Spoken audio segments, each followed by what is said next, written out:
നിർവിശേഷ ശൂന്യവാദി പാശ്ചാത്യദേശകാരിണേ ജയ ശ്രീകൃഷ്ണ ചൈതന്യ പ്രഭു നിത്യാനന്ദ ശ്രീ അദ്വൈത ഗദാധര ശ്രീവാസാദി ഗൗരഭക്തവൃന്ദ. ഹരേ കൃഷ്ണ കൃഷ്ണ കൃഷ്ണ ഹരേ ഹരേ, ഹരേ രാമ രാമ രാമ ഹരേ ഹരേ. ഓം നമോ ഭഗവതേ വാസുദേവായ, ഓം നമോ ഭഗവതേ വാസുദേവായ, ഓം നമോ ഭഗവതേ വാസുദേവായ. ഹരേ കൃഷ്ണ. നമ്മൾ വായിക്കുന്നത് ഭഗവത്ഗീത യഥാരൂപത്തിലെ 2-ാമത്തെ അധ്യായം, ഗീതാ വിഷയ സംഗ്രഹം. ഇപ്പോൾ ഭഗവാൻ ബുദ്ധിയോഗത്തിന്റെ പ്രത്യേകതകളെ കുറിച്ച് പറഞ്ഞു തരികയാണ്. ബുദ്ധിയോഗത്തിൽ പ്രവർത്തിക്കുന്നത് കൊണ്ട് തന്നെ ഒരു വ്യക്തിക്ക് എല്ലാവിധ കർമ്മബന്ധങ്ങളിൽ നിന്നും, കർമ്മബന്ധം പ്രഹാസ്യസി എന്നാണ് ബുദ്ധിയോഗത്തിന്റെ ആദ്യ സവിശേഷതയായിട്ട് ബുദ്ധിയോഗം തുടങ്ങിയ സമയത്ത് തന്നെ ഭഗവാൻ പറഞ്ഞിട്ടുള്ളത്. ഏഷാത്തെ അഭിഹിതാസാഖ്യേ ബുദ്ധിർയോഗേതി മാം ശൃണു ബുദ്ധ്യായുക്തോ യയാ പാർത്ഥ കർമ്മബന്ധം പ്രഹാസ്യസി. ബുദ്ധിയോഗത്തിൽ പ്രവർത്തിക്കുന്നത് കൊണ്ട് കർമ്മബന്ധങ്ങളിൽ നിന്ന് പുറത്തു കടക്കാൻ സാധിക്കും. കർമ്മബന്ധങ്ങളെ പൊളിക്കുന്ന, അതിന്റെ പുറത്തേക്ക് ഒരു ജീവൻ എത്താൻ സാധിക്കുന്ന വലിയൊരു പദ്ധതിയാണ് ബുദ്ധിയോഗം എന്ന് ഭഗവാൻ പറഞ്ഞു കൊടുത്തിട്ടുണ്ടായിരുന്നു. പിന്നീട് അതിൽ പ്രവർത്തിക്കുന്നത് വളരെ എളുപ്പമാണ്, അത് വലിയ ബുദ്ധിമുട്ടൊന്നുമില്ല, അതിൽ പ്രവർത്തിച്ചത് കൊണ്ട് യാതൊരു നഷ്ടവുമില്ല എന്നും ഭഗവാൻ ആ ബുദ്ധിയോഗത്തിന്റെ സവിശേഷതകളൊക്കെ പറഞ്ഞിട്ടുണ്ടായിരുന്നു. നേഹ അവിക്രമനാശോസ്തി പ്രത്യവായോ ന വിദ്യതേ സ്വൽപമപ്യസ്യ ധർമ്മസ്യ ത്രായതേ മഹതോ ഭയാ. കുറച്ചെങ്കിലും ഈ ബുദ്ധിയോഗത്തിൽ പ്രവർത്തിച്ചു കഴിഞ്ഞാൽ അതുകൊണ്ട് വലിയ നേട്ടമാണ് ഉണ്ടാകുന്നത്. ത്രായതേ മഹതോ ഭയാ, വലിയ ഭയത്തിൽ നിന്നും, വീണ്ടും വീണ്ടും ഭൗതിക ശരീരം എടുക്കുന്ന ആ അവസ്ഥയിൽ നിന്നും, നരകീയ ലോകങ്ങളിലേക്ക് പോകുന്ന അവസ്ഥയിൽ നിന്നും ഒരു ജീവന് രക്ഷപ്പെടാൻ സാധിക്കും കുറച്ചെങ്കിലും ബുദ്ധിയോഗത്തിൽ പ്രവർത്തിച്ചു കഴിഞ്ഞാൽ. അതിൽ കുറച്ച് പ്രവർത്തിച്ചത് കൊണ്ട് യാതൊരു ദോഷവുമില്ല എന്നാണ് ഭഗവാൻ പറയുന്നത്. പക്ഷേ എല്ലാവർക്കും അതിലേക്ക് വരാൻ സാധിക്കുകയില്ല. ഭഗവാനിൽ ബുദ്ധി ഉറച്ചവർക്ക്, ഭഗവാനിൽ വിശ്വാസം ഉറച്ചവർക്ക് മാത്രമേ ഈ ബുദ്ധിയോഗത്തിലേക്ക് വരാൻ സാധിക്കുകയുള്ളൂ എന്നും ഭഗവാൻ പറഞ്ഞിട്ടുണ്ടായിരുന്നു. വ്യവസായാത്മിക ബുദ്ധി ഏകേഹ കുരുനന്ദന ബഹുശാഖാഹി അനന്താശ്ച ബുദ്ധയോ അവ്യവസായന. ഭൗതിക നേട്ടങ്ങൾക്ക് വേണ്ടി, ഇന്ദ്രിയ തൃപ്തിക്ക് വേണ്ടി പ്രവർത്തിക്കുന്നവർക്ക് ഈ ബുദ്ധിയോഗത്തിലേക്ക് പ്രവേശിക്കാൻ സാധിക്കുകയില്ല എന്നും ഭഗവാൻ പറഞ്ഞിട്ടുണ്ടായിരുന്നു. 44-ാമത്തെ ശ്ലോകത്തിൽ ഭോഗൈശ്വര്യ പ്രസക്താനാം തയ അപഹൃത ചേതസാം വ്യവസായാത്മിക ബുദ്ധി സമാധൗ ന വിധീയതേ. ഈ ബുദ്ധി ഇതെല്ലാവർക്കും കിട്ടുന്നതല്ല, ആത്മീയ ബുദ്ധി. ഭോഗൈശ്വര്യ പ്രസക്താനാം തയ അപഹൃത ചേതസാം, ഭോഗത്തിനും ഐശ്വര്യത്തിനും ഇന്ദ്രിയ തൃപ്തിക്ക് വേണ്ടി കൂടുതൽ ആഗ്രഹിക്കുന്നവർക്ക് ഈ ബുദ്ധിയോഗം ലഭിക്കുന്നില്ല, അവർക്കത് കിട്ടാനുള്ള ഭാഗ്യമില്ല എന്നാണ് ഭഗവാൻ പറഞ്ഞിരുന്നത്. ഭോഗൈശ്വര്യ പ്രസക്താനാം തയ അപഹൃത ചേതസാം വ്യവസായാത്മിക ബുദ്ധി സമാധോ ന വിധീയതേ, അവർക്കത് ലഭിക്കുന്നില്ല. ഇന്ദ്രിയ തൃപ്തിക്ക് വേണ്ടി പ്രവർത്തിക്കുന്നവർക്ക് ഭഗവാനിൽ ഉറച്ച മനസ്സ്, അതേപോലെ ഭഗവാന്റെ നിർദ്ദേശങ്ങൾ മനസ്സിലാക്കാനുള്ള ആ ഒരു ബുദ്ധിവിശേഷം, അതിനെയാണ് വ്യവസായാത്മിക ബുദ്ധി എന്ന് പറഞ്ഞിട്ടുള്ളത്. അത് ലഭിക്കുന്നില്ല. ന വിധീയതേ, അവർക്കത് വിധിച്ചിട്ടില്ല, അവർക്കത് ലഭിക്കുന്നില്ല എന്നാണ് പറയുന്നത്. അപ്പോൾ കുറച്ച് ഇന്ദ്രിയ നിയന്ത്രണം, ഭൗതികമായിട്ടുള്ള അത്യാഗ്രഹം ഇല്ലാത്ത അവസ്ഥ, ഇതൊക്കെ ഈ ബുദ്ധിയോഗത്തിലേക്ക് പ്രവേശിക്കുന്നതിനുള്ള ഒരു ക്വാളിഫിക്കേഷൻ ആയിട്ട്, ഒരു മാനദണ്ഡമായിട്ട്, ഒരു യോഗ്യതയായിട്ട് ഭഗവാൻ പറഞ്ഞിട്ടുണ്ടായിരുന്നു. ഈ ബുദ്ധിയോഗത്തിൽ പ്രവേശിച്ചു കഴിഞ്ഞാൽ എല്ലാ വേദങ്ങൾ അനുഷ്ഠിക്കുന്നതിൻ്റെയും വേദനിർദ്ദേശങ്ങൾ പാലിക്കുന്നതിൻ്റെയും ഒക്കെ ഫലം, അതിനേക്കാൾ എത്രയോ വലിയ ഫലം ലഭിക്കും. അതുകൊണ്ട് ഈ ബുദ്ധിയോഗത്തിൽ പ്രവർത്തിക്കുന്നവൻ, ഭഗവാന്റെ സേവനത്തിലേക്ക് വന്നിട്ടുള്ളവൻ വീണ്ടും ആ വേദനിർദ്ദേശങ്ങളുടെ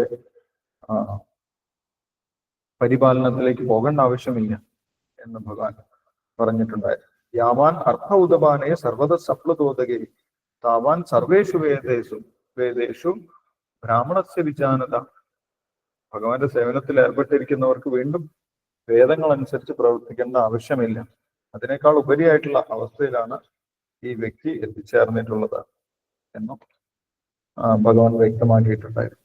അതിനുശേഷം ഈ ബുദ്ധിയോഗത്തിൽ പ്രവർത്തിക്കുന്നതിന്റെ പ്രയോജനങ്ങൾ എന്താണ് സംഭവിക്കുന്നത്, ആ ജീവൻ ഉണ്ടാകുന്ന നേട്ടങ്ങളെ കുറിച്ച് പറഞ്ഞിട്ടുണ്ടായിരുന്നു. ആദ്യത്തെ നേട്ടം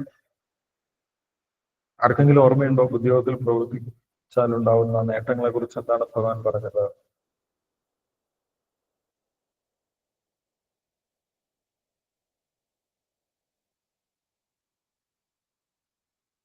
ഭഗവാന്റെ സേവനത്തിൽ ഉറച്ചു നിന്ന് പ്രവർത്തിക്കുന്നത് കൊണ്ട് എന്താണ് സംഭവിക്കുന്നത് എന്ന് ഭഗവാൻ എന്താണ് പറഞ്ഞതാണ്?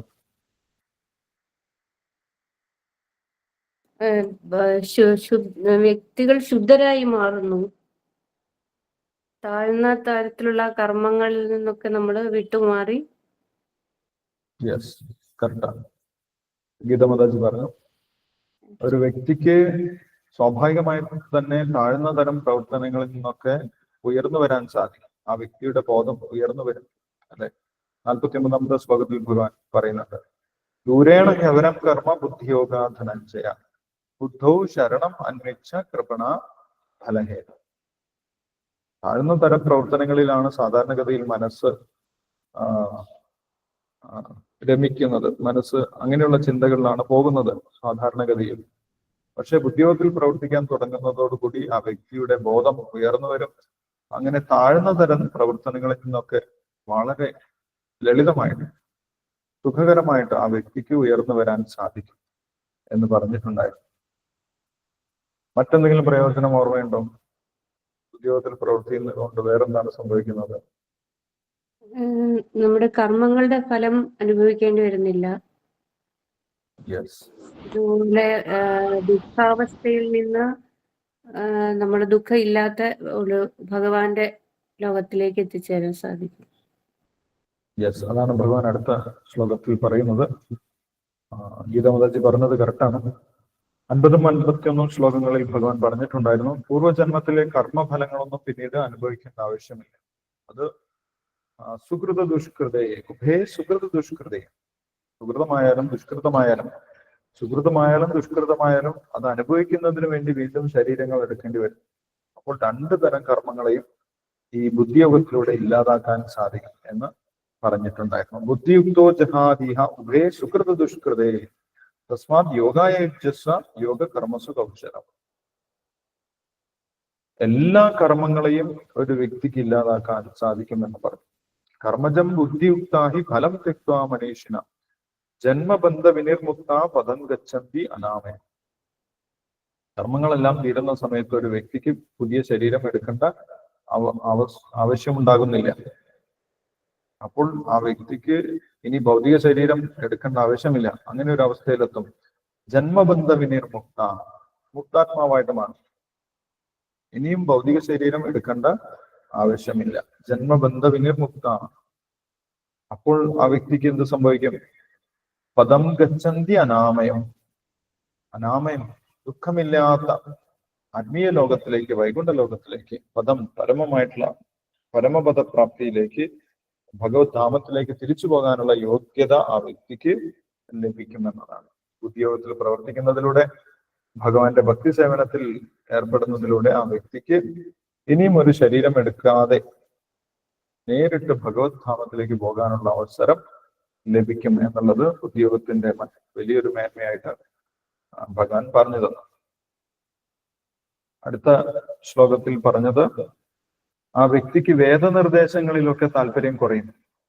ഭൗതികമായിട്ടുള്ള നേട്ടങ്ങൾക്ക് വേണ്ടിയിട്ടുള്ള വേദനിർദ്ദേശങ്ങൾ, ഇന്ന യജ്ഞം ചെയ്തു കഴിഞ്ഞാൽ ഉയർന്ന ലോകത്തിലേക്ക് പോകാം, സ്വർഗത്തിലേക്ക് പോകാം, അല്ലെങ്കിൽ വലിയ വലിയ സമ്പത്ത് കിട്ടും, സ്വത്ത് കിട്ടും, ഐശ്വര്യം ലഭിക്കും, ഇങ്ങനെയുള്ള വേദങ്ങളിലെ അലങ്കൃതമായിട്ടുള്ള വാക്കുകളിലൊന്നും ആ വ്യക്തിക്ക് താല്പര്യമുണ്ടാകില്ല. എന്തുമാത്രം മതി? എനിക്ക് ഭഗവാൻ മാത്രം മതി, ഭഗവാന്റെ സേവനം മാത്രം മതി, ഭഗവാന്റെ തൃപ്തിയാണ് എന്റെ തൃപ്തി എന്നുള്ള ഒരവസ്ഥയിൽ ആ വ്യക്തിക്ക് എത്തിച്ചേരാൻ സാധിക്കും.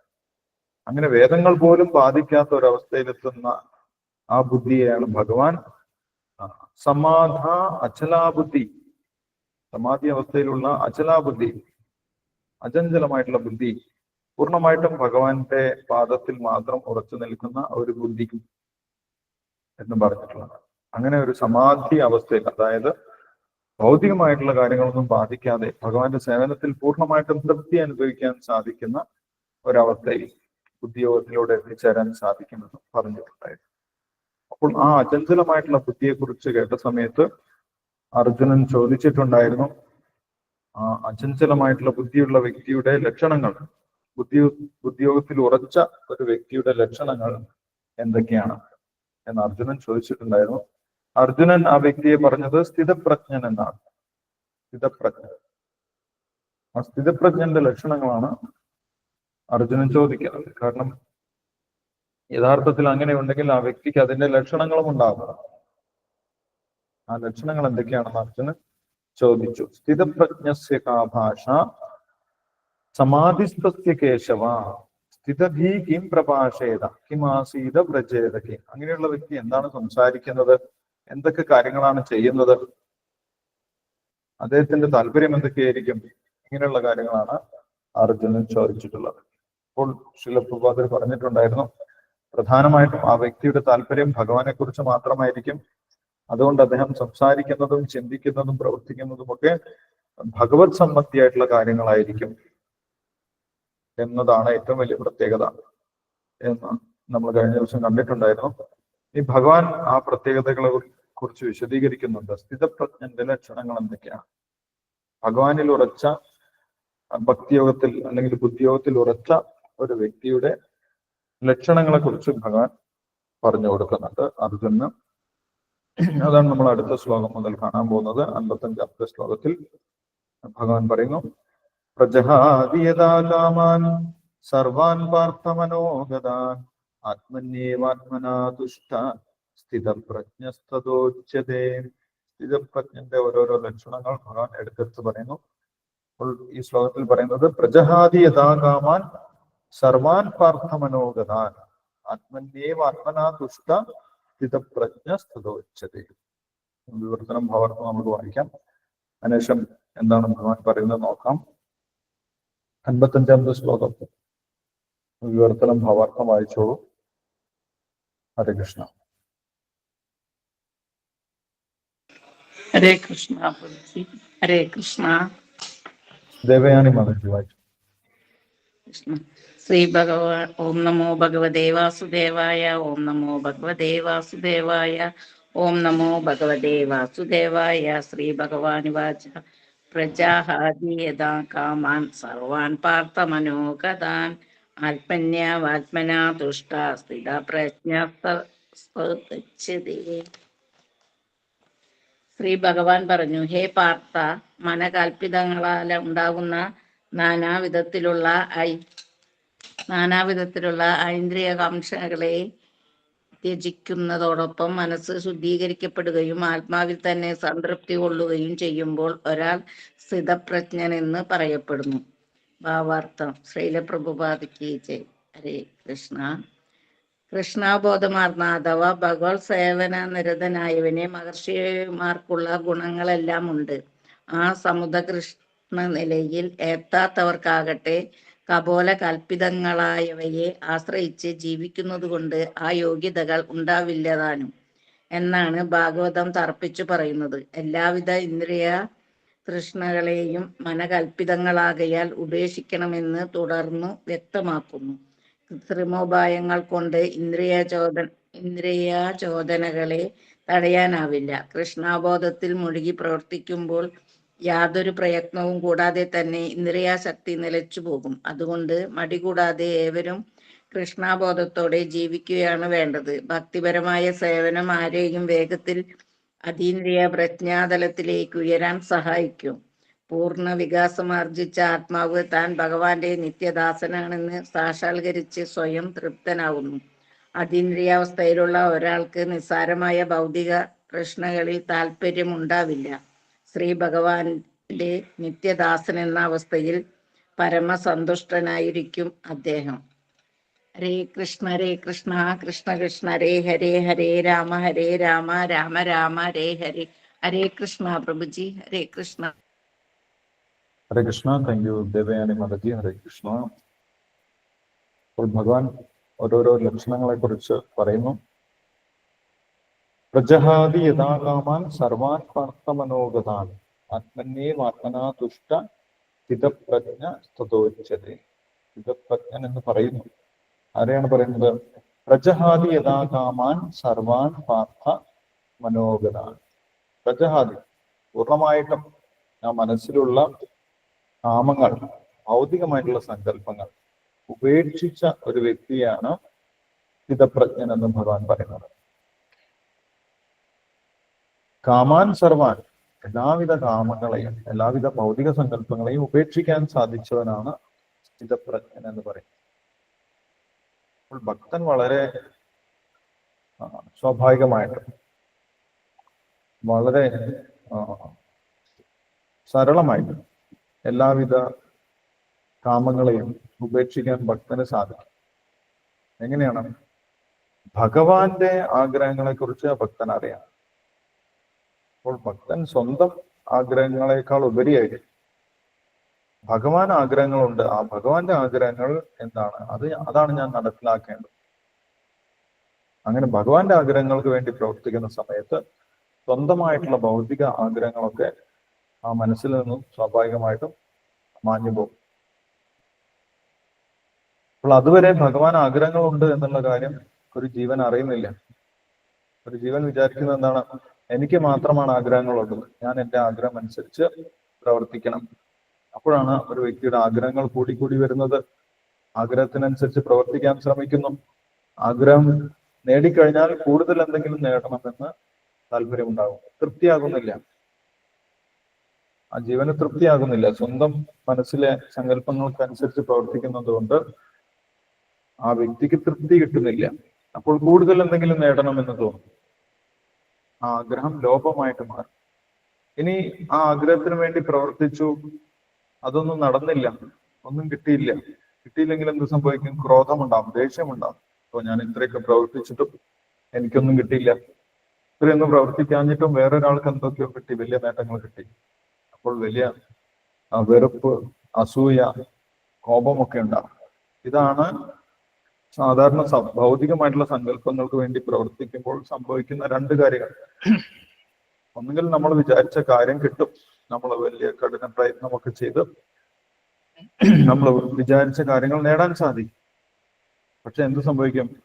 അത് നമ്മുടെ യഥാർത്ഥ പ്രവർത്തനമല്ലാത്തത് കൊണ്ട് നമ്മൾക്ക് അതിൽ തൃപ്തി അനുഭവിക്കാൻ സാധിക്കുന്നില്ല. അത് കിട്ടിക്കഴിഞ്ഞാൽ ഇതായിരുന്നില്ല ഞാൻ ഉദ്ദേശിച്ചത്, എനിക്ക് അതിനേക്കാൾ ഏറെ ഉയർന്നതായിരുന്നു വേണ്ടത് എന്ന് വിചാരിക്കും. അല്ലെ? നമ്മൾ ഏതെങ്കിലും ഒരു ഉദാഹരണം എടുത്ത് നമ്മൾ ചിന്തിച്ച് നോക്കിക്കഴിഞ്ഞാൽ നമുക്ക് മനസ്സിലാവും. നമ്മൾ ഏറെ ആഗ്രഹിച്ച് കിട്ടിയ ഒരു കാര്യം കിട്ടിക്കഴിയുമ്പോൾ അത് എത്രയേ ഉണ്ടായിരുന്നുള്ളൂ എന്ന് നമുക്ക് തോന്നും. നമ്മൾ വിചാരിച്ച കാറ്, നമ്മൾ വിചാരിച്ച ഫ്രിഡ്ജ്, TV, ഇതൊക്കെ ആഗ്രഹിക്കുന്ന സമയത്ത് എന്തോ വലിയ കാര്യമാണെന്ന് വിചാരിക്കും. പക്ഷെ കിട്ടിക്കഴിയുന്ന സമയത്ത് അതുകൊണ്ട് മാത്രം തൃപ്തിയാകാത്ത അവസ്ഥയാണ്. അപ്പോൾ വീണ്ടും വേണമെന്ന് വിചാരിക്കും. അതിനാണ് ലോഭം എന്ന് പറയുന്നത്. കാമം ലോഭമായിട്ട് മാറും. ഇനി ആ ആഗ്രഹം നേടാൻ സാധിച്ചിട്ടില്ലെങ്കിൽ എന്ത് സംഭവിക്കും? കിട്ടിയിട്ടില്ലെങ്കിൽ എന്ത് സംഭവിക്കും? കിട്ടിയിട്ടില്ലെങ്കിൽ അത് ക്രോധമായിട്ട് മാറും. ഞാൻ ഇത്രയും പരിശ്രമിച്ചിട്ട് എനിക്ക് കിട്ടിയില്ല, എന്തുകൊണ്ട് കിട്ടിയില്ല എന്ന് പറഞ്ഞിട്ട് വലിയ ദേഷ്യം മനസ്സിലുണ്ടാകാം. ഇതാണ് സാധാരണഗതിയിൽ നമ്മുടെ മനസ്സിലെ സങ്കല്പത്തിനനുസരിച്ച് പ്രവർത്തിച്ചു കഴിഞ്ഞാൽ സംഭവിക്കുന്ന കാര്യം. എന്തായാലും തൃപ്തി ലഭിക്കാൻ പോകുന്നില്ല. പക്ഷേ ഭഗവാന്റെ സേവനത്തിന് വേണ്ടി പ്രവർത്തിക്കുന്ന സമയത്ത് ആ വ്യക്തിക്ക് വലിയ തൃപ്തി അനുഭവിക്കാൻ സാധിക്കും. വലിയ സംതൃപ്തി ഉള്ളിലുണ്ടാവും. കാരണം എന്താണ്? അത് ആ വ്യക്തി യഥാർത്ഥത്തിൽ ചെയ്യേണ്ട കടമയാണ്. കടമ പൂർത്തീകരിക്കുന്ന സമയത്ത് നമ്മൾക്ക് തൃപ്തി ലഭിക്കും. അല്ലെ? നമ്മൾ നമ്മുടെ കടമ പൂർത്തീകരിക്കുകയാണെങ്കിൽ നമ്മൾ ചെയ്യേണ്ടുന്ന കാര്യം കർമ്മകരോതി, ചെയ്യേണ്ടുന്ന കാര്യം നമ്മൾ ചെയ്തു തീർക്കുമ്പോൾ നമ്മൾക്ക് വലിയ സന്തോഷം, തൃപ്തി അനുഭവിക്കാൻ സാധിക്കും. അപ്പോൾ ഒരു ജീവന്റെ കടമയാണ് ഭഗവാനെ സേവിക്കുക എന്നുള്ളത്. അതാണ് അതിന്റെ മൂലസ്വരൂപം. ഭഗവാന്റെ സേവകനാണ് ജീവാത്മാക്കൾ എല്ലാവരും.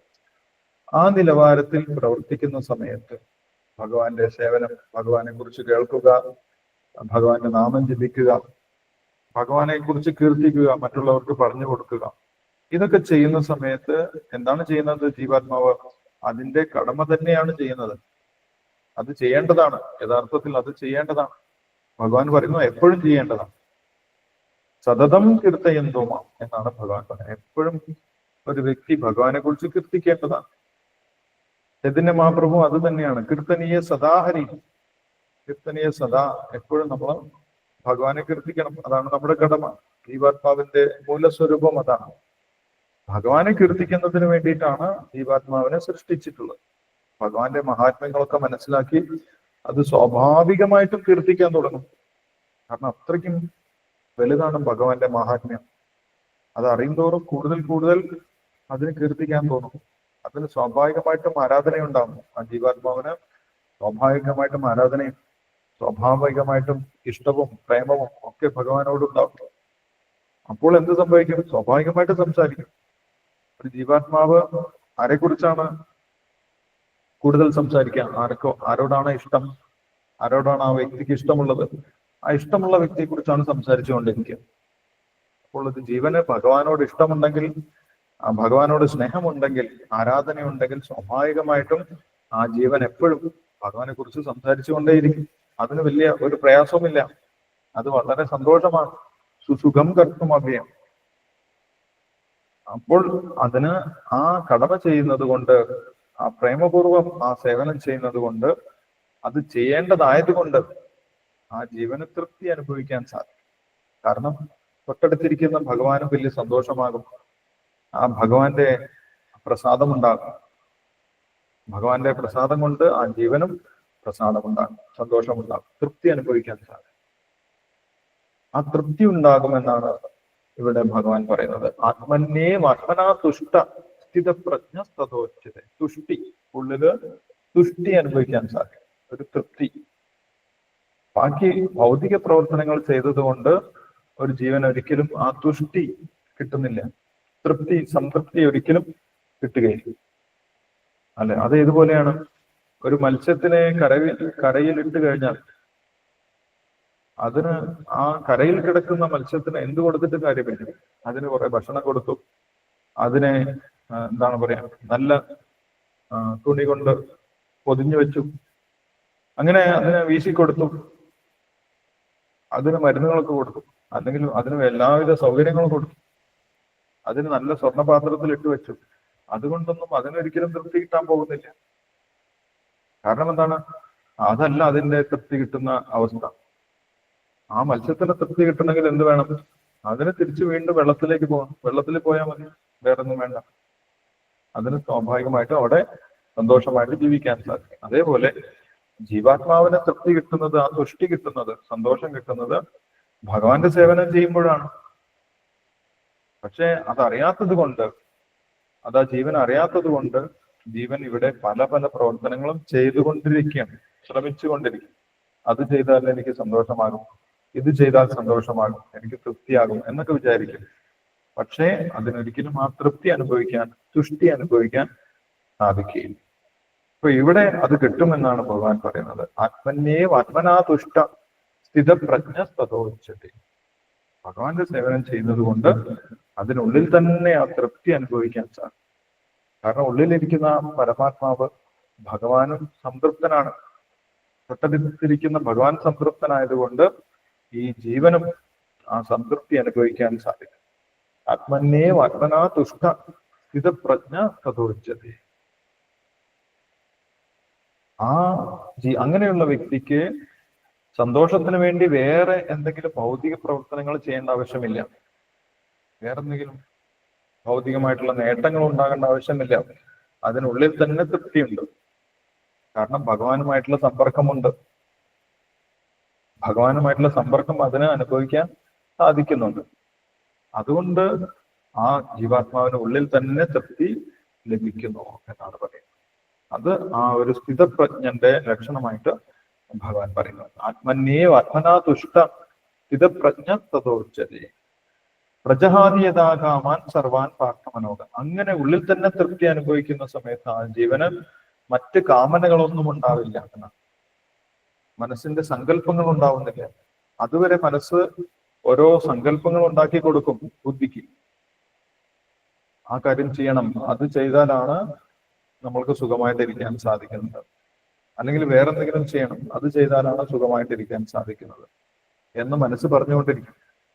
പക്ഷെ യഥാർത്ഥ സംതൃപ്തി ഭഗവാനിൽ നിന്നും അനുഭവിക്കാൻ കഴിയുന്നതോടുകൂടി, ഭഗവാന്റെ യഥാർത്ഥ പ്രസാദം ലഭിക്കുന്നതോടുകൂടി, ഉള്ളിൽ തന്നെ ആ തുഷ്ടി അനുഭവിക്കാൻ സാധിക്കുന്നതോടുകൂടി ആ ജീവാത്മാവിന് പിന്നെ പുറത്തുള്ള കാര്യങ്ങളിൽ വലിയ പ്രയോജനമില്ല എന്ന് മനസ്സിലാക്കാൻ സാധിക്കും.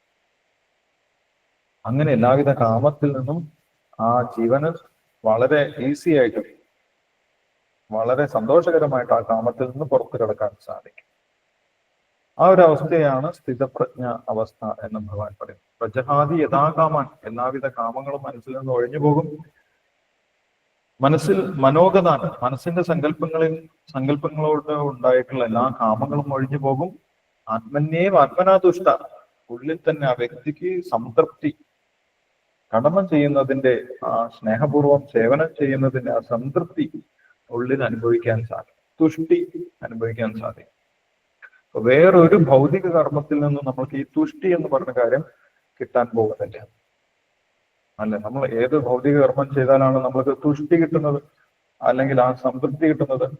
അത് ഇവിടെയാണ് കിട്ടുന്നത് എന്നാണ് ഭഗവാൻ പറയുന്നത്. ഭഗവാന്റെ സേവനം ചെയ്യുന്ന സമയത്ത് നമ്മൾക്ക് ആ തുഷ്ടി, ആ സംതൃപ്തി ഉള്ളിൽ നിന്നും അനുഭവിക്കാൻ സാധിക്കും.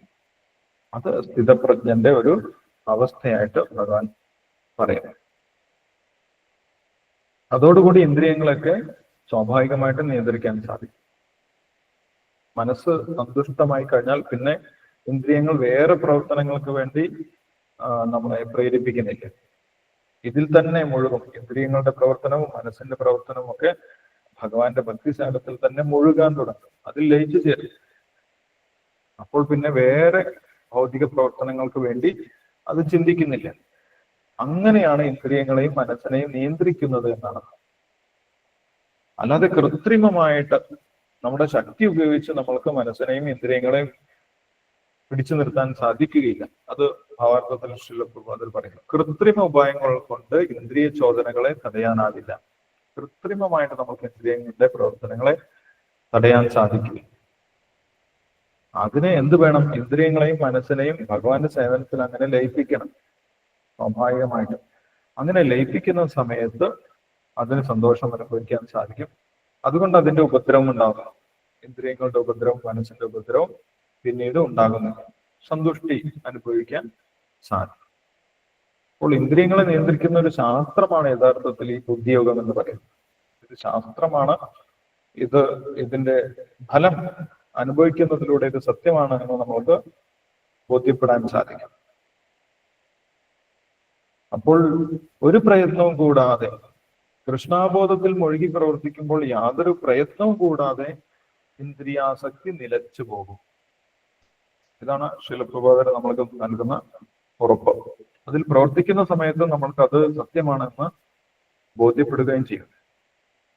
ഭഗവാന്റെ സേവനം ഏറ്റവും വലിയ സേവനമായതുകൊണ്ട് അതിൽ പ്രവർത്തിക്കുന്നതോടുകൂടി മനസ്സും ബുദ്ധിയും ഇന്ദ്രിയങ്ങളും ഒക്കെ അതിൽ ലയിച്ചു ചേർന്ന് അതിനുവേണ്ടി പ്രവർത്തിക്കുന്നതോടുകൂടി ഭഗവാന്റെ നാമജപമായാലും ഭഗവാന്റെ വിഗ്രഹാരാധനയായാലും ഭഗവാനെ കുറിച്ച് കേൾക്കുന്നതായാലും ഭഗവാന്റെ പ്രചാരണ പ്രവർത്തനങ്ങളായാലും അതിലെല്ലാം തൃപ്തി അനുഭവിക്കാൻ സാധിക്കുന്നതോടുകൂടി ഇന്ദ്രിയങ്ങൾ മറ്റു കാര്യങ്ങൾക്ക് വേണ്ടി നമ്മളെ പ്രേരിപ്പിക്കുന്നില്ല എന്നുള്ളതാണ്. അങ്ങനെ ആ വ്യക്തിക്ക് ഇന്ദ്രിയങ്ങളെ സ്വാഭാവികമായിട്ട് നിയന്ത്രിക്കാൻ സാധിക്കും. ഉള്ളിൽ സംതൃപ്തി അനുഭവിക്കാനും സാധിക്കും. ഉള്ളിലുള്ള ഭൗതികമായിട്ടുള്ള കാമങ്ങളെയൊക്കെ ഇല്ലാതാക്കാനും സാധിക്കും. കൃത്രിമമായിട്ട് നമ്മൾക്ക് സാധിക്കുന്നില്ല. പക്ഷെ ഭഗവാന്റെ സേവനത്തിൽ ഏർപ്പെടുന്നതോടുകൂടി ഇതെല്ലാം സാധിക്കും എന്നാണ് പറയുന്നത്. ആ ഒരു അവസ്ഥയിൽ ആ വ്യക്തിക്ക് പരമമായിട്ടുള്ള സന്തുഷ്ടി അനുഭവിക്കാൻ സാധിക്കും. എന്തുകൊണ്ടാണ് സന്തുഷ്ടി? ഞാൻ എന്റെ കടമ ചെയ്യുന്നുണ്ട്, അല്ല, ഞാൻ യഥാർത്ഥത്തിൽ ചെയ്യേണ്ടത് എന്താണ്? ഭഗവാന്റെ സേവനം ചെയ്യുക എന്നുള്ളതാണ്. കാരണം ഞാൻ ഭഗവാന്റെ സേവകനാണ്. അയി നന്ദ തനുജ കിങ്കരം പതിതം മാ വിഷമേ ഭവാംബുധു. ചൈതന്യ മഹാപ്രഭു പറയുന്നു, ഞാൻ ഭഗവാന്റെ കിങ്കരനാണ്, ഞാൻ ഭഗവാന്റെ സേവകനാണ്. കിങ്കരൻ എന്ന് പറഞ്ഞു കഴിഞ്ഞാൽ സേവകനാണ്. ഈ നന്ദതനുജ കിങ്കരം ആരുടെ സേവകനാണ്? നന്ദതനുജന്റെ, ഭഗവാൻ ശ്രീകൃഷ്ണന്റെ, നന്ദമഹാരാജാവിന്റെ പുത്രന്റെ സേവകനാണ് ഞാൻ. പക്ഷെ എനിക്ക് എന്ത് സംഭവിച്ചു? പതിതമ്മാ വിഷമേ ഭവാംബോ, ഞാൻ ഇവിടെ വീണുപോയി, ഈ ഭൗതിക ലോകത്തിലേക്ക് വീണുപോയി. കൃപയാ തവ പാദ പങ്കജ സ്ഥിതധൂളി സദൃശം വിചിന്ത. തിരിച്ചു വീണ്ടും എന്നെ ആ ഭഗവാന്റെ പാദത്തിലേക്ക്, ഭഗവാന്റെ സേവനത്തിലേക്ക് തിരിച്ചു കൊണ്ടുപോകണം. അത് മാത്രമാണ് എന്റെ പ്രാർത്ഥന എന്നാണ് ചൈതന്യ മഹാപ്രഭു പ്രാർത്ഥിക്കുന്നത്. അപ്പോൾ അതാണ് ജീവാത്മാവിന്റെ പ്രാർത്ഥന, യഥാർത്ഥത്തിലുള്ള പ്രാർത്ഥന.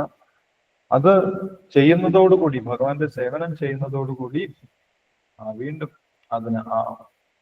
അതിന്റെ മൂലസ്വരൂപത്തിൽ, അതിന്റെ സ്വരൂപാവസ്ഥയിൽ തിരിച്ചിരിക്കാൻ സാധിക്കും. ഭഗവാന്റെ സേവനം ചെയ്യുക എന്നുള്ളതാണ് ജീവാത്മാവിന്റെ സ്വരൂപാവസ്ഥ. മുക്തി നേടിക്കഴിഞ്ഞാലുള്ള അവസ്ഥ. മുക്തി നേടിക്കഴിഞ്ഞാൽ എന്താണ് ചെയ്യേണ്ടത്? ഭഗവാന്റെ സേവനമാണ് ചെയ്യേണ്ടത്. അപ്പോൾ അത് ഇപ്പോൾ തന്നെ ചെയ്തു കഴിഞ്ഞാൽ ഓട്ടോമാറ്റിക്കായിട്ട് മുക്തി ഒക്കെ കിട്ടിക്കോളും അല്ലെ? നമ്മൾ ചെയ്യേണ്ടത് ചെയ്തു കഴിഞ്ഞാൽ പിന്നെ അതിന്റെ റിസൾട്ട് ഓട്ടോമാറ്റിക്കായിട്ട് കിട്ടിക്കോളും എന്നുള്ളതാണ്. അപ്പൊ ജീവാത്മാവ് ചെയ്യേണ്ടത് എന്താണ്? ഭഗവാന്റെ സേവനമാണ്. അത് ചെയ്യാൻ തുടങ്ങിക്കഴിഞ്ഞാൽ അതിന്റെ റിസൾട്ടും ആ തുഷ്ടിയും ആ സന്തുഷ്ടിയും മനസമാധാനവും ഒക്കെ ലഭിച്ചുകൊള്ളും എന്നാണ് പറയുന്നത്. ആ ഒരു അവസ്ഥയിൽ ആ ജീവനെത്താൻ സാധിക്കും. തുഷ്ടനാകുമെന്നാണ്. ആത്മന്യേവ ആത്മനാ തുഷ്ട സ്ഥിതപ്രജ്ഞ തദോച്യത. അത് സ്ഥിതപ്രജ്ഞന്റെ ഒരു പ്രധാന ലക്ഷണമായിട്ട് ഭഗവാൻ പറയുന്നു. ഉള്ളിൽ തന്നെ തൃപ്തി ഉണ്ടാകും. മറ്റുള്ള എന്തെങ്കിലും നേട്ടം വേണമെന്ന് ആഗ്രഹം ഉണ്ടാവില്ല. മറ്റുള്ള നേട്ടങ്ങൾക്ക് വേണ്ടി പരക്കം പായുന്നില്ല. അത് ഒരു സ്ഥിതപ്രജ്ഞന്റെ ആദ്യത്തെ ലക്ഷണമായിട്ട് ഭഗവാൻ പറഞ്ഞതാണ്. ഇനി അടുത്ത ശ്ലോകത്തിൽ അടുത്ത ലക്ഷണം പറയുന്നുണ്ട്. 56ാമത്തെ ശ്ലോകത്തില് ദുഃഖേഷനുദിഗ്നമനാഃ സുഖേഷു വിഗതസ്പൃഹഃ വീതരാഗഭയക്രോധഃ സ്ഥിതധീർമുനിരുച്യതേ. സ്ഥിതധീർമുനി, ഈ ഭഗവത് സേവനത്തിൽ ഏർപ്പെട്ടിരിക്കുന്ന വ്യക്തിയാണ് ഭഗവാൻ സ്ഥിതധീർമുനി. ഓരോ ശ്ലോകത്തിലും വ്യത്യസ്ത വാക്കുകൾ ഉപയോഗിക്കുന്നുണ്ട്. പക്ഷെ അതൊക്കെ ഈ ബുദ്ധിയോഗത്തിൽ പ്രവർത്തിക്കുന്ന വ്യക്തിയെ തന്നെയാണ് ഭഗവാൻ ഉദ്ദേശിക്കുന്നത്. ഇവിടെ ഭഗവാൻ ഉപയോഗിച്ചിട്ടുള്ള വാക്ക് സ്ഥിതധീർ മുനി എന്നാണ്. ഭഗവാന്റെ സേവനത്തിൽ ഉറച്ചു നിൽക്കുന്ന വ്യക്തി സ്ഥിതധീർ മുനി ഉച്യതേ. എങ്ങനെയുള്ള വ്യക്തിയാണ്? ദുഃഖേഷു അനുവിഘ്നമനാഃ സുഖേഷു വിഗതസ്പൃഹ വീതരാഗ ഭയക്രോധ സ്ഥിതധീർ മുനിരുച്യതേ. അപ്പൊ സ്ഥിതധീർ മുനി ആരാണ് നോക്കാം. വിവർത്തനം ഭാവാർത്ഥം വായിക്കുന്ന സമയത്ത് നമുക്ക് മനസ്സിലാവും. 56ാമത്തെ ശ്ലോകത്തിന്റെ വിവർത്തനം വായിച്ചോളൂ. ഹരേ കൃഷ്ണ പ്രഭുജി. ഹരേ കൃഷ്ണ. ഹരേ കൃഷ്ണ. ഓം നമോ ഭഗവതേ വാസുദേവായ. ശ്ലോകം 56.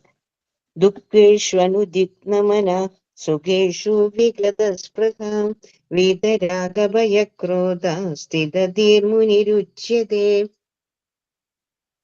ത്രിവിധ ക്ലേശങ്ങൾക്ക് നടുവിലും മനസ്സ് പ്രക്ഷുബ്ധമാവാതെയും സുഖത്തിൽ അമിതമായി സന്തോഷിക്കാതെയും ആസക്തി, ഭയം, ക്രോധം ഇവയിൽ നിന്ന് വിമുക്തനായും ഇരിക്കുന്ന വ്യക്തിയെ സ്ഥിതപ്രജ്ഞൻ എന്ന് പറയുന്നു.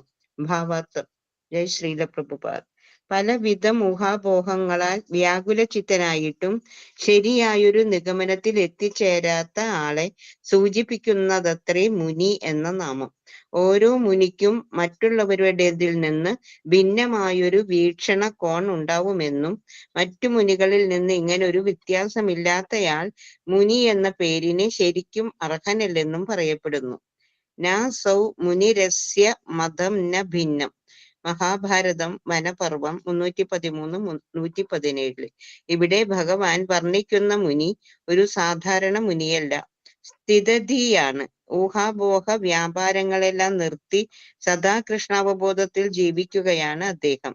പ്രശാന്ത നിശേഷ മനോരഥാന്തര സ്തോത്ര രത്നം 43, ബുദ്ധിപരങ്ങളായ പര്യവേഷണങ്ങളുടെ മണ്ഡലം കടന്നുപോയ ഈ മുനിക്ക് ഭഗവാൻ വാസുദേവൻ കൃഷ്ണൻ ആണ് സർവവുമായിട്ടുള്ളത് എന്ന് ബോധ്യപ്പെട്ടിരിക്കുന്നു. വാസുദേവ സർവമിതി സ മഹാത്മാ സുദുർലഭ. അദ്ദേഹത്തെ സ്ഥിതധിയായ മുനിയെന്ന് പറയാം. അത്രമേ കൃഷ്ണാവബോധം ഉദിച്ച ഒരാളെ ത്രിവിധ ദുഃഖങ്ങൾ അലട്ടുകയില്ല. ചെയ്തുപോയ ദുഷ്കർമ്മങ്ങൾ മൂലം താൻ കൂടുതൽ ശിക്ഷ അർഹിക്കുന്നുണ്ടെന്ന ബോധത്തോടെ ക്ലേശാനുഭവങ്ങളെല്ലാം ഭഗവാന്റെ കാരുണ്യമായി അയാൾ സ്വീകരിക്കുന്നു. ആ കരുണ കൊണ്ട് തന്റെ ക്ലേശങ്ങൾ എത്രയും ലഘൂകരിക്കപ്പെടുന്നതായി കാണുകയും ചെയ്യുന്നു. സന്തോഷാവസരത്തിൽ താൻ അതിന് അർഹനല്ലെന്ന് കരുതി അത് ഭഗവത് പ്രസാദമെന്ന് ഉറയ്ക്കുന്നു. സുഖകരമായ ഒരു അവസ്ഥയിൽ എത്തിയതുകൊണ്ട് കൂടുതൽ ഭഗവത് സേവനം ചെയ്യാൻ ഇടവന്നത് കൃഷ്ണന്റെ അനുഗ്രഹത്താൽ മാത്രമാണെന്ന് ഭക്തൻ മനസ്സിലാക്കുന്നു. ആ സേവനത്തിന്റെ കാര്യത്തിലാവട്ടെ അയാൾ എപ്പോഴും ധീരനാണ്, കർമ്മനിരതനാണ്, ശക്തി വിരക്തികൾക്ക് വശപ്പെടുകയുമില്ല. വിഷയങ്ങളെ സ്വാർത്ഥ പൂർത്തിക്കായി സ്വീകരിക്കുന്നതാണ് ശക്തി. അത്തരം ശക്തിയില്ലായ്മ വിരക്തിയും. കൃഷ്ണാവബോധത്തിൽ ഉറച്ചു നിൽക്കുന്ന ഭക്തനെ ശക്തിയോ വിരക്തിയോ ഇല്ല. എന്തെന്നാൽ ആ ജീവിതം ഭഗവത് സേവനത്തിന് സമർപ്പിതമാണ്. അതുകൊണ്ട് തന്റെ ഉദ്യമങ്ങൾക്ക് സാഫല്യമുണ്ടായില്ലെങ്കിലും ഭക്തനെ ക്രോധം ഉദിക്കാറില്ല. ജയമോ പരാജയമോ ആകട്ടെ കൃഷ്ണാവബോധമാർന്നയാൾ എപ്പോഴും സ്ഥിരനിഷ്ഠനായിരിക്കും. ഹരേ കൃഷ്ണ പ്രഭുജി. ഹരേ കൃഷ്ണ. ഹരേ കൃഷ്ണ. Thank you Ushamarji. ഹരേ കൃഷ്ണ. അപ്പോൾ ഭഗവാൻ സ്ഥിതധീർ മുനി എന്നുള്ള വാക്ക് ഉപയോഗിച്ചുകൊണ്ട് ഇവിടെ സ്ഥിതപ്രജ്ഞന്റെ സവിശേഷതകൾ പറയുകയാണ്. ദുഃഖേഷു അനുദിഗ്ന മനാഹ സുഖേഷു വിഗത സ്പൃഹ വീതരാഗ ഭയക്രോധ സ്ഥിതധീർ മുനി ഉച്ചതി. ഇവിടെ ഭഗവാൻ മുനി എന്നുള്ള വാക്ക് ഉപയോഗിച്ചത് കൊണ്ട് ശീലപ്രഭുപാദർ മുനി എന്താണെന്ന് പറയുന്നുണ്ട്. ഭാവാർത്ഥത്തിൽ ആദ്യ ഭാഗം ശീലപ്രഭുപാദർ എന്താണ് പറഞ്ഞു തരുന്നത്? സാധാരണഗതിയിൽ മുനി ആരാണ്, മുനിയുടെ നിർവചനം എന്താണ് മുനി എന്നുള്ള വാക്കുകൊണ്ട് ഉദ്ദേശിക്കുന്നത് എന്നാണ് പറയുന്നത്. സ്വന്തമായിട്ടൊരു ഫിലോസഫി ഉള്ള ഒരാളെയാണ് മുനി എന്ന് പറയുന്നത് എന്നാണ് മഹാഭാരതത്തിൽ പറഞ്ഞിട്ടുള്ളത്. ആ ഒരു കാര്യമാണ് ശീലപ്രഭുപാദർ ആദ്യം നമ്മൾക്ക് പറഞ്ഞു തരുന്നത്. ഓരോ മുനിക്കും മറ്റുള്ളവരുടെ നിന്ന് ഭിന്നമായ ഒരു വീക്ഷണകോണം ഉണ്ടാകുമെന്നും മറ്റു മുനികളിൽ നിന്ന് ഇങ്ങനെ ഒരു വ്യത്യാസമില്ലാത്തയാൾ മുനി എന്ന പേരിന് ശരിക്കും അർഹനല്ലെന്നും പറയപ്പെടും. അപ്പോൾ മുനി എന്ന് പറയുന്നത് ആരെയാണ്? സ്വന്തമായിട്ടൊരു ഫിലോസഫി ഉണ്ട്, സ്വന്തമായിട്ടൊരു ദർശനം. അല്ലെ, നമ്മൾ ഷഡ് ദർശനങ്ങളെ കുറിച്ച് കേട്ടിട്ട് ഓരോരുത്തർക്കും ഓരോ ദർശനം. സ്വന്തമായിട്ടൊരു ദർശനം, ഒരു ഫിലോസഫി ഉള്ള വ്യക്തിയാണ് മുനി എന്ന് സംസ്കൃത വാക്കുകൊണ്ട് ഉദ്ദേശിക്കുന്നത് എന്ന് ശീലപ്രഭുപാദർ മഹാഭാരതത്തിൽ നിന്നും എടുത്തു പറയുന്നു. നാസോ മുനിരസ്യ മതം ഭിന്നം. ഭിന്നമായിട്ടുള്ള ഒരു അഭിപ്രായം ഇല്ലെങ്കിൽ, എല്ലാം അങ്ങ് പറയുന്നതെല്ലാം ശരി എന്ന് പറയുന്നതാണെങ്കിൽ മുനിയല്ല, പിന്നെ ഭക്തനായിട്ട് മാറും. അല്ലെ, അർജുനൻ പറഞ്ഞു അങ്ങ് പറഞ്ഞതെല്ലാം ശരിയാണ്, ഞാൻ അങ്ങ് പറയുന്നത് പോലെ അനുസരിക്കാം. അത് മുനിയല്ല, അത് ഭക്തനാണ്. മുനിയാണെങ്കിൽ ഇങ്ങനെയല്ലല്ലോ, എന്റെ അഭിപ്രായം ഇതാണ്, വേറൊരു അഭിപ്രായമാണ്, എന്റെ ഫിലോസഫി ഇതാണ് എന്ന് പറഞ്ഞിട്ട് അദ്ദേഹത്തിന് വേറെ എന്തെങ്കിലും ഫിലോസഫി ഉണ്ടാവും. അങ്ങനെയുള്ളവരെയാണ് മുനി എന്ന് പറയുന്നത്, സാധാരണഗതിയിൽ മുനി എന്ന് പറയുന്നത്. പക്ഷേ ഇവിടെ ഭഗവാൻ ഉദ്ദേശിക്കുന്നത് അങ്ങനെ ഒരു മുനിയെ അല്ല എന്ന് ശീലപ്രഭുപാദർ പിന്നീട് എടുത്ത് പറയുന്നുണ്ട്. അങ്ങനെ ഒരു മുനിയല്ല ഭഗവാൻ ഇവിടെ ഉദ്ദേശിക്കുന്നത്. സാധാരണഗതിയിൽ ശാസ്ത്രങ്ങളിൽ മുനി എന്ന് പറയുന്നതാണ് ഈ ഒരു മുനി. പക്ഷെ ഇവിടെ ഭഗവാൻ വർണ്ണിക്കുന്ന മുനി ഒരു സാധാരണ മുനിയല്ല. അത് ശീലപ്രഭുപാദർ എടുത്ത് സാധാരണ മുനിയെ കുറിച്ചല്ല ഇവിടെ ഭഗവാൻ പറയുന്നത്. സ്ഥിതധീ മുനി, അതായത് ഭഗവാന്റെ ഭക്തി സേവനത്തിൽ ഉറച്ചു നിൽക്കുന്ന വ്യക്തിയെയാണ് ഭഗവാൻ സ്ഥിതധീ മുനി എന്ന് പറയുന്നത്. അദ്ദേഹത്തിന്റെ പ്രത്യേകത എന്താണ്? അതാണ് ഈ ശ്ലോകത്തിൽ പറയുന്നത്. ദുഃഖേഷു അനുദിഗ്നമനാഹ സുഖേഷു വിഗത സ്പൃഹ വീതരാഗ ഭയക്രോധ സ്ഥിതധീർ മുനിരുച്യതേ. ആ വ്യക്തിക്ക് ചിലപ്പോൾ ജീവിതത്തിൽ ദുഃഖാവസ്ഥകളിലൂടെ കടന്നു പോകേണ്ടി വരും, ചിലപ്പോൾ സുഖമായിട്ടുള്ള അവസ്ഥയിലൂടെയായിരിക്കും കടന്നു പോകുന്നത്. പക്ഷെ രണ്ടിലും പ്രക്ഷുബ്ധമാകാതെ ഒരേപോലെ ഇരിക്കുന്ന വ്യക്തിയാണ് ഭഗവാൻ സ്ഥിതധീ മുനി എന്ന് പറഞ്ഞിട്ടുള്ളത്.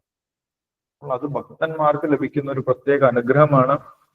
ഭഗവാന്റെ അനുഗ്രഹം കൊണ്ട് ഭക്തന് പുറമെ ചുറ്റുപാടിൽ നിന്ന് നോക്കുന്ന സമയത്ത് വലിയ ക്ലേശാവസ്ഥയിലാണ്, വലിയ ദാരിദ്ര്യത്തിലാണ്, വലിയ ദുഃഖമാണ്, വലിയ ദുരിതമാണ് അനുഭവിക്കുന്നതെന്ന് എന്നൊക്കെ പുറമേ നിന്ന് തോന്നിയാലും ആ ഭക്തനെ അതൊന്നും ബാധിക്കുന്നില്ല. അതാണ് ദുഃഖേഷു അനുദിഗ്നമനാണ്. ദുഃഖത്താൽ ബാധിക്കപ്പെടാത്ത ഒരു മനസ്സ്, ആത്മീയമായിട്ടുള്ള മനസ്സ്, ആത്മീയമായിട്ടുള്ള ബുദ്ധി ആ വ്യക്തിക്ക് ലഭിക്കും, ഒരു ഭക്തന് ലഭിക്കും, ഭഗവാന്റെ അനുഗ്രഹം കൊണ്ട് ലഭിക്കും. അതുകൊണ്ട് ആ ഭക്തൻ സ്ഥിതതി മുനി ദുഃഖത്താൽ ബാധിക്കപ്പെടുന്നില്ല എന്നുള്ളതാണ് ലക്ഷണം. അതിന്റെ ഒരുപാട് ഉദാഹരണങ്ങൾ നമ്മൾക്ക് ഭഗവാന്റെ ഭക്തന്മാരിൽ നിന്ന് കാണാൻ സാധിക്കും. അല്ലെ, കുന്തി ദേവി നമ്മൾ നോക്കുന്ന സമയത്ത് ഒരുപാട് ദുരിതങ്ങളിലൂടെ കടന്നുപോയി. പക്ഷെ അതൊന്നും കുന്തി ദേവിയെ ബാധിച്ചിട്ടില്ല എന്ന് കുന്തി ദേവിയുടെ പ്രാർത്ഥന, ഭഗവാനോടുള്ള പ്രാർത്ഥന വായിക്കുന്ന സമയത്ത് നമ്മൾക്ക് മനസ്സിലാക്കാൻ സാധിക്കും. അല്ലെ, കുന്തി ദേവി പറഞ്ഞു, ഇനിയും ഇത്തരം ദുരിതങ്ങളൊക്കെ വരികയാണെങ്കിലും അതിനെ ഞാൻ സന്തോഷപൂർവ്വം സ്വീകരിക്കുന്നു. പക്ഷെ അങ്ങേ മറക്കുക എന്നുള്ളതാണ് ഏറ്റവും വലിയ ദുരിതം, ഏറ്റവും വലിയ ദുഃഖം. അതുകൊണ്ട് ജീവിതത്തിൽ സുഖങ്ങൾ ഉണ്ടാകുന്നതിനേക്കാൾ ദുഃഖകരമായിട്ടുള്ള അവസ്ഥകൾ, ആപത്തുകൾ ഉണ്ടായിക്കോട്ടെ, അതുകൊണ്ട് ഞാൻ അങ്ങയെ സ്മരിക്കും, അതാണ് എനിക്ക് വേണ്ടത് എന്ന് പറഞ്ഞു. അപ്പോൾ ഇതുവരെ ഉണ്ടായ ദുരിതങ്ങളൊന്നും കുന്തി ദേവിയെ ബാധിച്ചിട്ടില്ല ഭഗവാന്റെ അനുഗ്രഹത്താൽ എന്ന് നമ്മൾക്ക് മനസ്സിലാക്കാൻ സാധിക്കും. മഹാദേവനും പറയുന്നുണ്ട്, ഒരു ഭക്തന് നരകവും സ്വർഗവും ഒക്കെ തുല്യമാണ്. സ്വർഗത്തിലേക്ക് പോകാൻ പറഞ്ഞാലും നരകത്തിലേക്ക് പോകാൻ പറഞ്ഞാലും, ശാപം കിട്ടിയാലും അനുഗ്രഹം കിട്ടിയാലും ഒക്കെ ഭക്തൻ അതേപടി സ്വീകരിക്കുമെന്നുള്ളതാണ്. ശാപത്തെയും ഒരു അനുഗ്രഹമായിട്ട് ഭക്തൻ സ്വീകരിക്കും. ഇല്ല, അർജുനന് ശാപം കിട്ടിയിട്ടുണ്ടായിരുന്നു ഉർവശിയുടെ അടുത്ത്.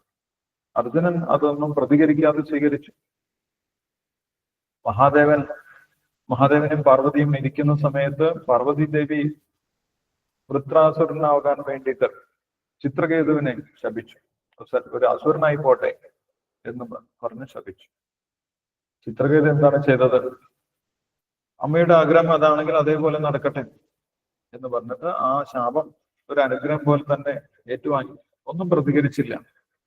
അപ്പോൾ മഹാദേവൻ പറഞ്ഞു, നിനക്ക് തെറ്റിപ്പോയി, നീ ഒരു ഭക്തനെയാണ് ശപിച്ചിട്ടുള്ളത്.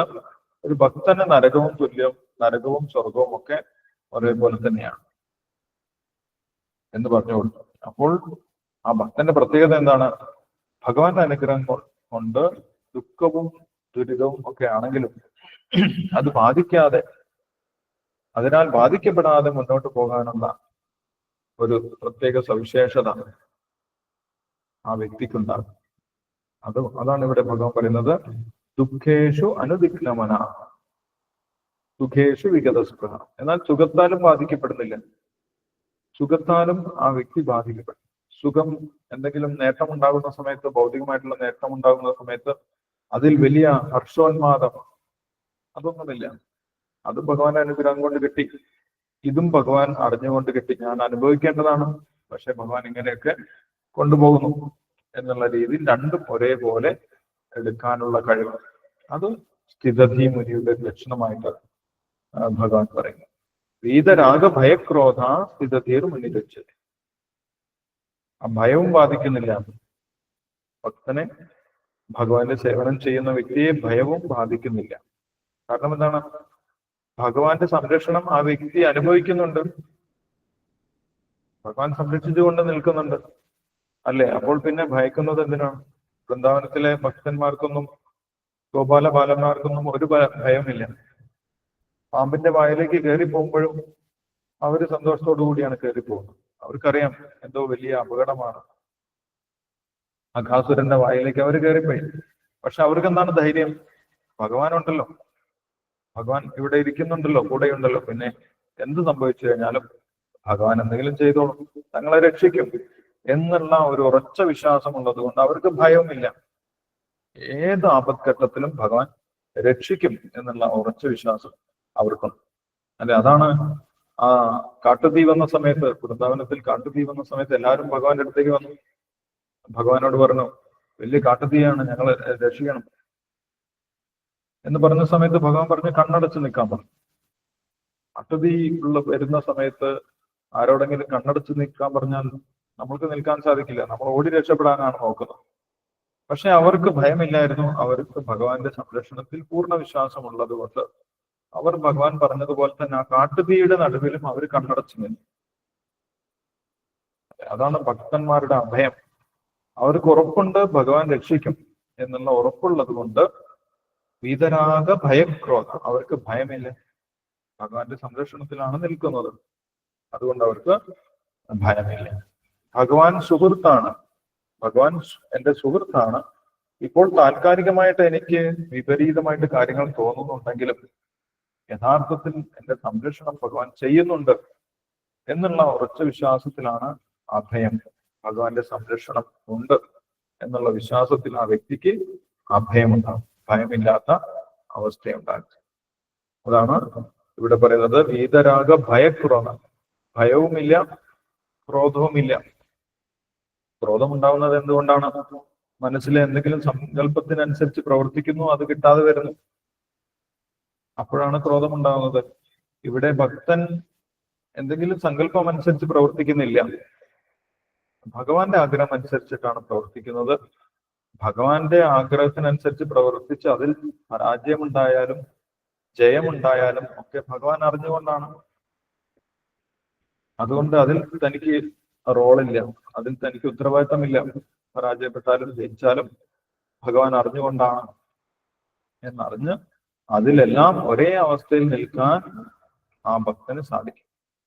അങ്ങനെയുള്ള വ്യക്തിയാണ് സ്ഥിതധി എന്ന് ഭഗവാൻ പറയുന്നത്. ദുഃഖത്തിലായാലും സുഖത്തിലായാലും ഭയത്തിലായാലും ക്രോധത്തിലായാലും ഒരേപോലെ നിൽക്കാൻ സാധിക്കുന്ന വ്യക്തി. ഭഗവാനെ ശരണം പ്രാപിച്ചുകൊണ്ട് ആ വ്യക്തിക്ക് ഇതിനാലൊന്നും ബാധിക്കപ്പെടാതെ നിൽക്കാൻ സാധിക്കും. ദുഃഖത്താൽ ബാധിക്കപ്പെടുന്നില്ല, സുഖത്താലും ബാധിക്കപ്പെടുന്നില്ല, ഭയത്താൽ ബാധിക്കപ്പെടുന്നില്ല, ക്രോധത്താലും ബാധിക്കപ്പെടാത്ത അവസ്ഥ.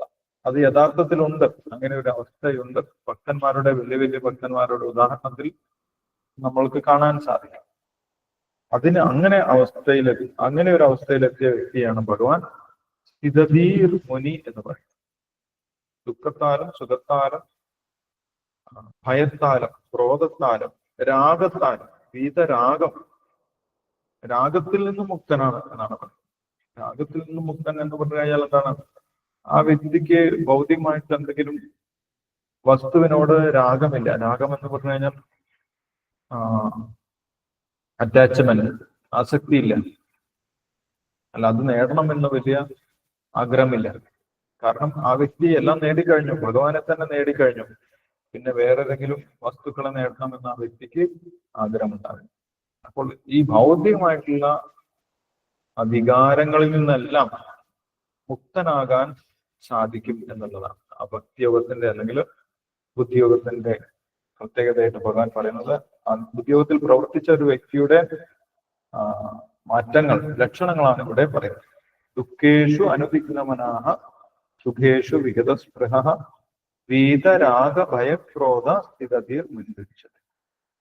ദുഃഖത്തിൽ നിന്നും സുഖത്തിൽ നിന്നും രാഗത്തിൽ നിന്നും ഭയത്തിൽ നിന്നും ക്രോധത്തിൽ നിന്നുമുള്ള മുക്തി, ഇതൊന്നും ബാധിക്കാത്ത അവസ്ഥയാണ് സ്ഥിതധീർ മുനി എന്നുള്ള അവസ്ഥ എന്ന് ഭഗവാൻ പറയുന്നത്. അപ്പൊ അതെങ്ങനെയാണ് കിട്ടിയത്? ആ വ്യക്തിക്ക് പൂർണ്ണമായിട്ടുള്ള ജ്ഞാനമുണ്ട് എന്നാണ് പറയുന്നത്. എന്താണ് ജ്ഞാനം? വാസുദേവ സർവമിതി, അതാണ് ജ്ഞാനം എന്ന് പറയുന്നത്. ഭഗവാൻ വാസുദേവനാണ് എല്ലാം. ഭഗവാൻ വാസുദേവന്റെ കാരുണ്യത്താലാണ് എല്ലാം നടക്കുന്നത്. ഭഗവാന്റെ അനുഗ്രഹം ഇല്ലാതെ ഒന്നും നടക്കാൻ സാധിക്കുകയില്ല. ഇത് പൂർണ്ണമായിട്ടും അറിഞ്ഞിട്ടുള്ള വ്യക്തിയാണ് ദുഃഖങ്ങളും സുഖങ്ങളും ക്രോധവും രാഗവും ഒന്നും ബാധിക്കാതെ ഇരിക്കുന്ന അവസ്ഥയിലേക്ക് എത്തിക്കുന്നത്. ആ ജ്ഞാനമാണ് എത്തിക്കുന്നത് എന്നാണ് ഇവിടെ ഭാവാർത്ഥത്തിൽ ശ്രീല പ്രഭുപാദർ വിശദീകരിക്കുക. ഓക്കെ, അപ്പൊ ഇനിയും തുടർന്നും ശ്ലോകങ്ങളിൽ അടുത്ത ലക്ഷണങ്ങളെ കുറിച്ച് പറയുന്നുണ്ട്. ബുദ്ധിയോഗത്തിൽ പ്രവർത്തിച്ചു നേടിയ സ്ഥിതപ്രജ്ഞന്റെ ലക്ഷണങ്ങൾ അടുത്ത ശ്ലോകത്തിൽ ഭഗവാൻ തുടർന്ന് പറയുന്നുണ്ട്. നമുക്ക് അടുത്ത ദിവസം നോക്കാം.